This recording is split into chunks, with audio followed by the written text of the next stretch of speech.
Annonceurs, entrepreneurs, promoteurs et chefs d'entreprise, choisissez dès à présent votre meilleur partenaire média, Ideal Production. Ideal Production est basé à Cotonou au Bénin. Ideal Production, le partenaire exclusif de Sika TV en Afrique.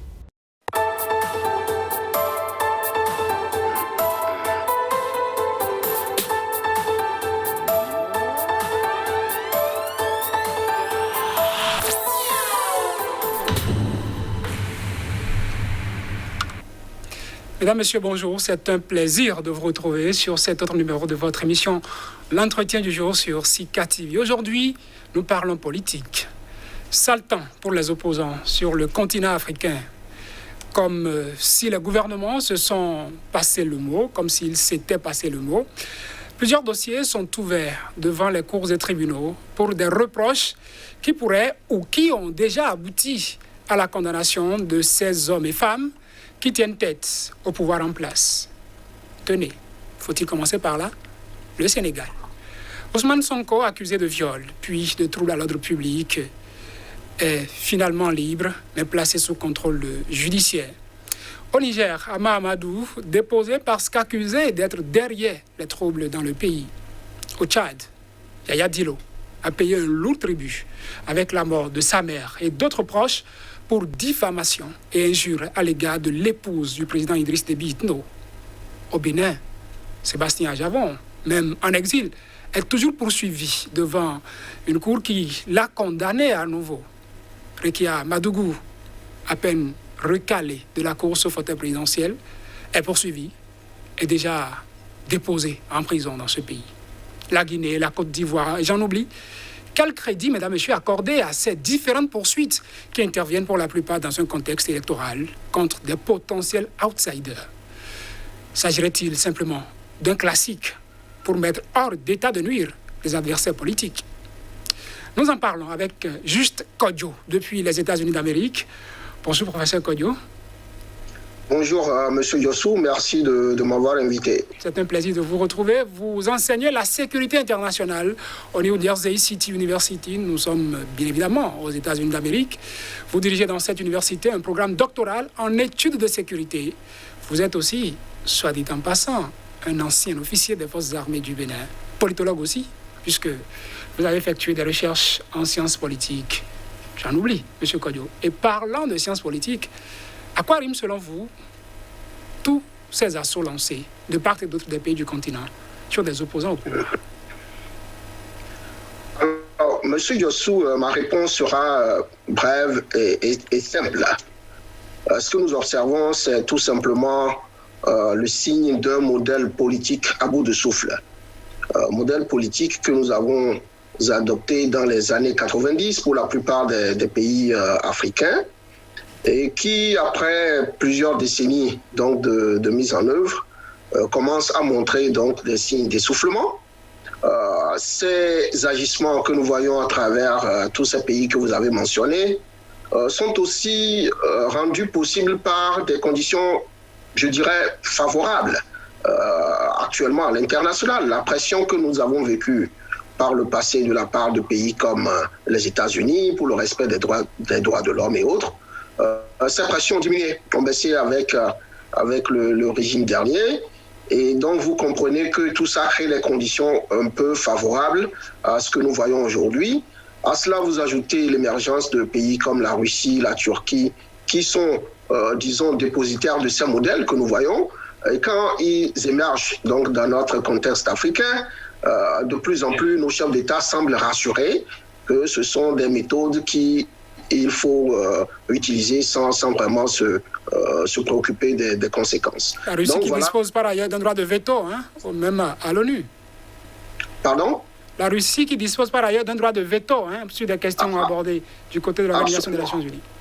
Absolument. Alors, il y a quelques années, le gouvernement américain, les services de renseignement américains, dans leur lecture du monde, ont produit donc un rapport qui clairement mentionnait cet aspect comme une menace, notamment le conflit entre la démocratie et la dictature, parce que de leur avis, plus des pays comme la Russie et la Turquie montent en puissance, et donc plus ils vont tenter de remettre en cause et de soutenir des régimes qui adoptent leur modèle, et donc de discréditer un peu la démocratie. Donc nous allons encore assister dans les prochaines décennies un peu à ce bras de fer entre la démocratie et la dictature, où pour les uns, la dictature est ce qu'il faut pour aller vite, pour aller au développement, comme le disent nos chefs d'État africains, et pour les autres, la démocratie demeure un idéal qu'il faut nécessairement poursuivre. Donc ce bras de fer va encore se poursuivre, à mon avis. Mais pourtant, dans ces pays, c'est des dossiers qu'on brandit. Au Bénin, par exemple, puisque j'ai cité ce cas-là, Sébastien Germain-Ajavon, et plus récemment, Rekia Madougou, même un ministre de la République est monté au créneau pour exhiber des documents qu'on a dit à charge contre cette opposante désormais. Oui, c'est tout à fait préoccupant.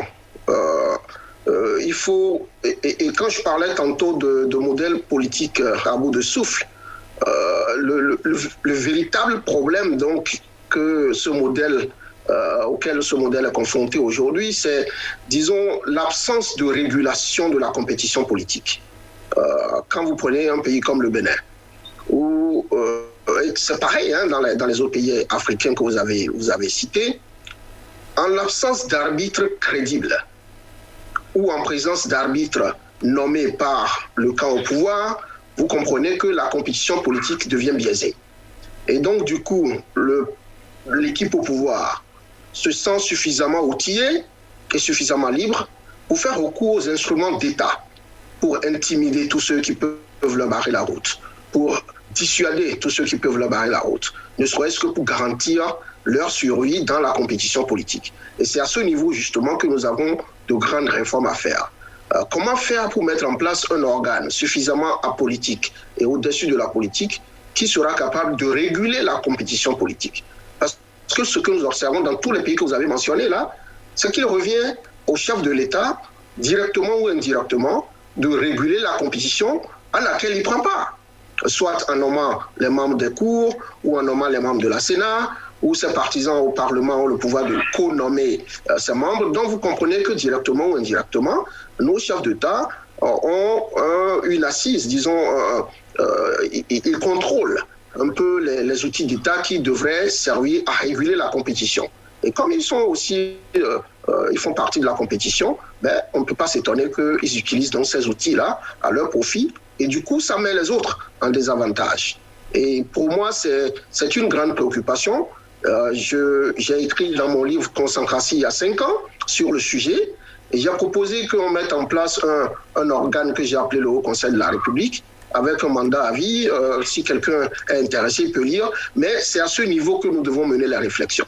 Comment faire pour que dans nos États africains, la compétition politique soit régulée par un organe qui soit au-dessus de la politique? C'est la grande question.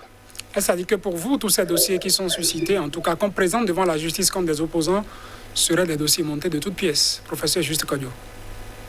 Alors, vous savez, il est indéniable que dans un État, il y a toujours des crimes. Il y a des gens qui vont faire des choses qui nécessitent qu'on les passe devant la justice.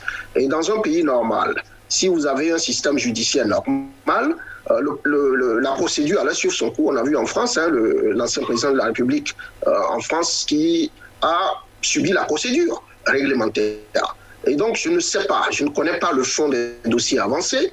Et le fait qu'on ne soit pas en mesure de dérouler la procédure judiciaire pour que chacun puisse laver son nom ou obtenir une décision en sa faveur, et c'est ça aussi, quelque part, qui pose problème. Et ça fait toujours partie de ce que je disais tout à l'heure, de l'instrumentalisation des outils d'État, des instruments d'État, au profit donc de la compétition politique. Et quand vous le faites une fois, la prochaine fois que vous le faites, même si c'est fondé, il y a déjà des raisons de vous suspecter. Et donc, du coup, moi, je suis un peu embêté parce que, vous vous souvenez, au Bénin, par exemple, 2012, nous avons assisté à des événements du genre. Mais l'histoire a révélé qu'il y a peut-être eu des fondements par rapport à ces histoires.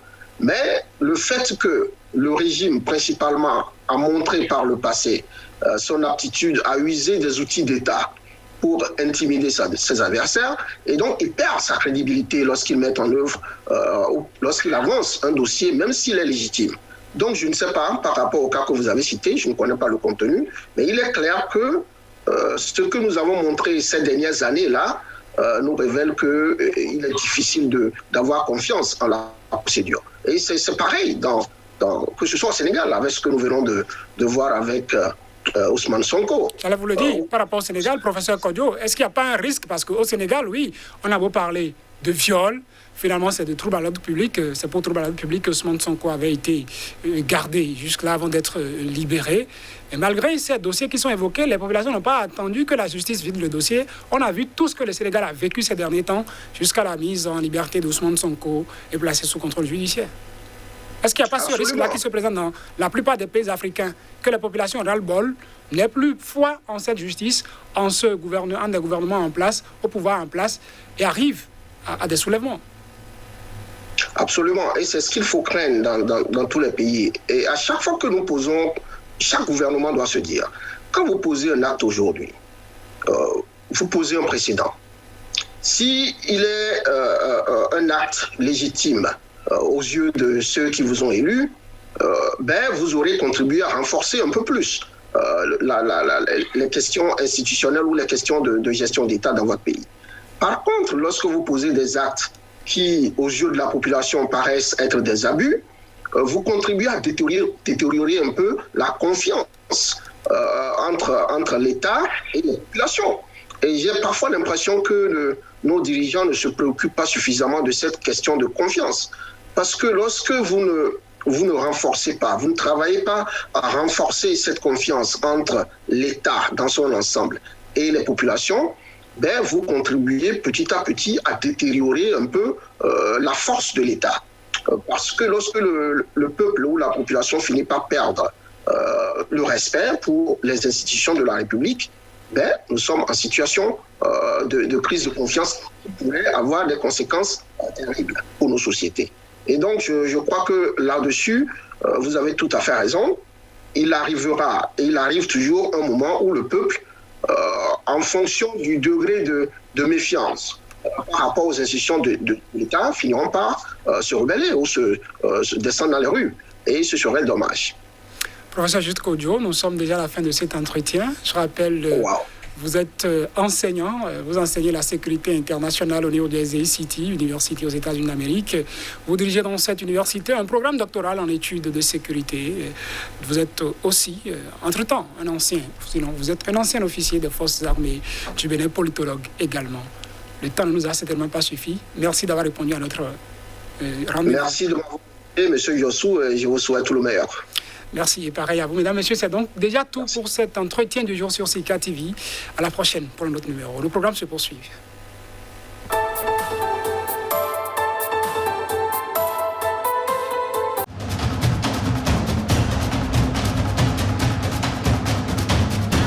Restez informés à chaque instant sur Sika.